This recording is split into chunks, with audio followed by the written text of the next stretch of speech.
Hello friends, আজকে দেখাবো আমরা চন্দননগরের লাইটিং।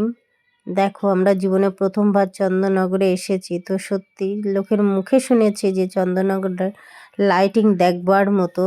তো চাক্ষুষ এসে দেখলাম সত্যি অপূর্ব লাইটিং। দেখো, এখানে ফুটবল খেলছে একটি ছেলে, দেখো কি সুন্দর, মানে লাইটিং ধারণার বাইরে। এবার এটা কি দেখাচ্ছি দেখো, এটা ক্যাঙ্গারুর পেটে বাচ্চা। একদম ঠিক কথাই, যে বাচ্চাই যে ক্যাঙ্গারু। কি অপূর্ব লাইটিং দেখো ফ্রেন্ডস।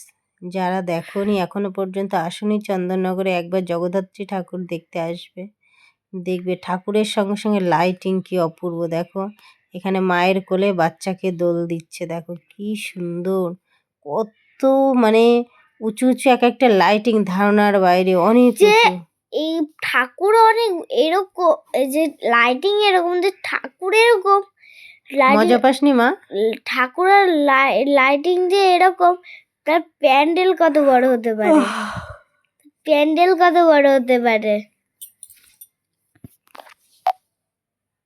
এটা এটা কি দেখি, মাকড়সা। মাকড়সা মাকড়সার জাল বানিয়েছে, দেখো কি সুন্দর, মানে কি লাইটিং, দেখবার মতো লাইটিং। দেখো,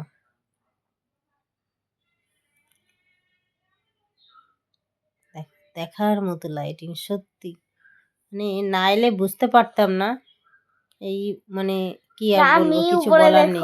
উপরে আমি আগের ভিডিওতে দেখিয়েছি ঠাকুরগুলো কত বড় বড়, এই ভিডিওটা এইবার দেখাচ্ছি লাইটিংটা, তার সঙ্গে ঠাকুরকেও দেখো। জিন্স কর্নারের ব্যান্ডেলের চুচুড়া থেকে এই ঠাকুরটি এসেছে। দেখো, এখানে আরেকটা লাইটিং দেখো কি সুন্দর, ব্যাং হচ্ছে, ব্যাং মশা খাচ্ছে। হ্যাঁ, ব্যাং হচ্ছে মশাকে খাচ্ছে। দেখো কি লাইটিং বাবা, নাইলে সত্যিই জানতে পারতাম না জীবনে কখনোই যে এত সুন্দর লাইটিং হতে পারে। এটা তো ভালো না, কেমন দেখো মোটামুটি, এটা ভালোই। এখানে করেছে পঞ্চপাণ্ডব, বুঝলে? দেখো কি লাইটিং বাবা, সত্যি অপূর্ব অপূর্ব। লোকে ভিড়া ভিড় হয়ে গেছে।